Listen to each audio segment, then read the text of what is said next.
Brouillard. Mr. Rumi. Mr. Rumi. Mr. Sahota. Mr. Sahota. Mr. Saini. Mr. Saini. Mr. Sanson. Mr. Sanson. Mr. Sanga. Mr. Sanga. Mr. Rai. Mr. Shirai. Mrs. Schultz. Mrs. Schultz. Madame Shanahan. Madame Shanahan. Mr. Sheehan. Mr. Sheehan. Mr. Sidhu, Mission Masbury, Fraser Canyon. Mr. Sidhu, Mission Masbury, Fraser Ms. Canyon. Sidhu, Brampton South. Ms. Sidhu, Brampton South. Mr. Seacon. Mr. Seacon. Mr. Sorbera. Mr. Sorbera. Mr. Spiegelman. Mr. Spengeman. Mr. Tabera. Mr. Tabera. Mr. Tan. Mr. Tan. Mr. Vandal. Vandal. Ms. Vandenbell. Ms. Vandenberg. Mr. Whalen. Mr. Whalen. Mr. Zahid. Mr. Zahid. Madame Fortier. Madame Fortier. Madame Lambropoulos. Madame Lambropoulos. Mr. Rota. Mr. Rota. Ms. Ing. Ms. Ing. Mr. Hébert. Mr. Hébert. Mr. Shear. Mr. Shear. Mr. Nicholson. Mr. Nicholson. Ms. Findlay. Ms. Findlay. Mr. Blaney Bellechasse, les Chemin Lévis. Mr. Bellini, Bellechasse, les Chemin Lévis. Mr. Allison. Mr. Allison. Mr. Bazan. Bazan. Ms. Rampal. Ms. Rampal. Mr. Kent.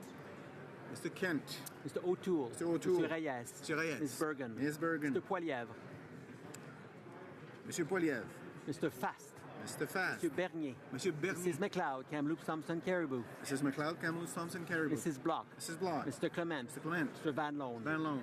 Mr. Nuttall. Mr. Nuttall. Mr. Albus. Mr. Albus. Mr. Doherty. Mr. Doherty. Mr. Paulus. Mr. Paulus. Mr. Barlow. Mr. Barlow. Mr. Berthold. Mr. Berthold. Mr. Deltel. Mr. Deltel. Mr. Workington.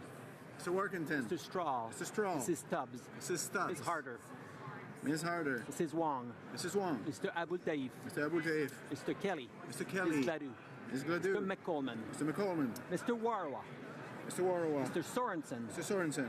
Mr. Brown. Mr. Brown. Mr. Richards. Mr. Richards. Mr. Carey. Mr. Carey. Mr. Lukiski. Mr. Lukivsky. Mr. Nader. Mr. Nader. Mr. Brassard. Brassard. Mr. Sweet. Mr. Sweet.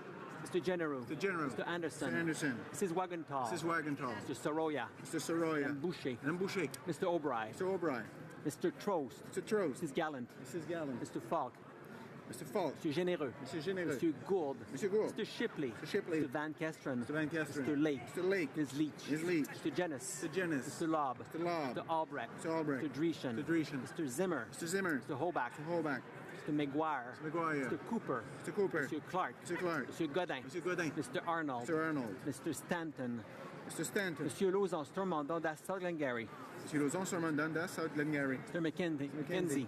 Mr. Yordega. Mr. Yordega. Mr. Glint. Mr. Eglinski. Mr. Eglinski. Mr. Diot. Diot. Mr. Kitchen. Mr. Kitchen. Mr. Calkins. Mr. Calkins. Mr. Leipert. Mr. Leipert. Mr. Schmale. Mr. Schmale. Mr. Macaulay Edmonton West. Mr. Macaulay Edmonton West. Mr. Kimmich. Mr. Kimmich. Mr. Vierson. Mr. Vierson. Mr. Waugh. Mr. Waugh. Mr. Motts. Mr. Motts. Mr. Weber. Mr. Weber. Mr. Benson. Mr. Benson. Mrs. Cousy. Mrs. Cusy. Mr. Barcelou Duval. Mr. Barcelou Duval. Mr. Plamondon. Mr. Plamondon. Mr. Sainte-Marie. Mr. Sainte-Marie. Mr. Marcil. Mr. Marcil. Madame Posé. Madame Posé. Mr. Fortin. Mr. Fortin. Mr. Beaulieu. Monsieur Thériault. Monsieur Thériault. Monsieur Beaulieu. Monsieur Beaulieu. Madame Gill. Madame Gill. Monsieur Boudria. Monsieur Baudrillard. T'avais-tu Monsieur Mackenzie? Oui, OK. Mr. Tutu. Mr. Tutu.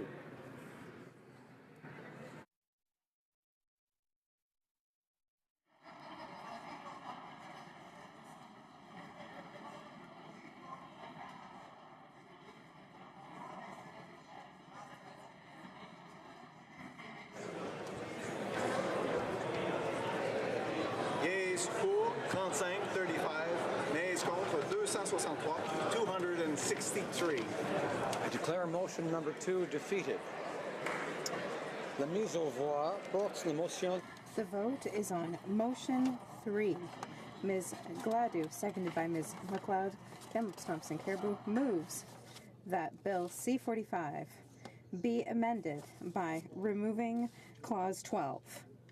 All those who support the motion will please rise. Mr. Scheer. Mr. Scheer. Mr. Nicholson. Mr. Nicholson. Ms. Findlay. Ms. Findlay. Monsieur Blaney Bellechasse et Chemin Lévis. Monsieur Blaney Bellechasse et Chemin Lévis. Mr. Allison. Mr. Allison. Mr. Bazan. Mr. Bazan. Ms. Rampal. Ms. Rampal. Mr. Kent. Mr. Kent. Mr. O'Toole. Mr. O'Toole. Monsieur Reyes. Mr. Reyes. Ms. Bergen. Ms. Bergen.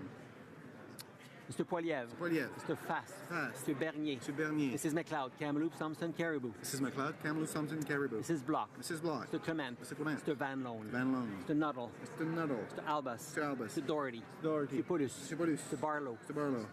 Monsieur Berthold. Mr. Berthold. Mr. Deltel. Mr. Deltel. Mr. Workington. Mr. Workington. Mr. Straw. Mr. Straw. Mrs. Stubbs. Mrs. Stubbs. Ms. Harder. Ms. Harder. Mrs. Wong. Mrs. Wong. Mr. Abul Taif. Mr. Abul Taif. Mr. Kelly. Mr. Kelly. Ms. Gladue. Ms. Gladue. Mr. McColeman. Mr. McColeman. Mr. Warwa. Mr. Warwa. Mr. Sorensen. Mr. Sorensen. Mr. Brown. Mr. Brown. Mr. Richards. Mr. Richards. Mr. Carey. Mr. Carey. Mr. Lukiski. Mr. Lukiski. Mr. Nader. Mr. Nader. Mr. Brassard. Mr. Brassard. Mr. Sweet. Mr. Sweet. Mr. General. Mr. General. Mr. Anderson. Mr. Anderson. Mrs. Wagenthal. Mrs. Wagenthal. Mr. Soroya. Mr. Soroya. Madame Boucher. Madame Boucher. Mr. O'Brien. Mr. O'Brien.